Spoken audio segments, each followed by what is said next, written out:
of Cups, actually, parang pipilahan kayo. Pipilahan ng ilang trabaho, projects, clients. Hindi kayo mawawalan. Yes to opportunity. Actually, para sa ilan, maaaring maging picky. Picky na.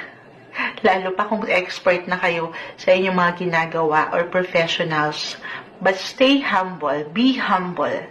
Sabi dito ni Monology. Ito lang naman ay advice, guys. Okay? Lalo pa kung mag-apply na parang I'm getting a message dito for some na kasi kayo mga Sagittarius, matalino kayo eh. Hindi nyo pa, alam mo sa dami ng kilala ko din Sagi, ang tatalino. Yes po, very positive yung energy na ang ganda. Pero iba-iba tayo ha. Kahit pare-pareho kayo ng sign, as a Sagittarius, magkakaiba po ang bawat isa. Pero be humble. Gaano man kayo ka-expert na or ka-professional sa inyong ginagawa, maging maging bukas sa ilang possibility na mayroon kayong pwede pang mapulot.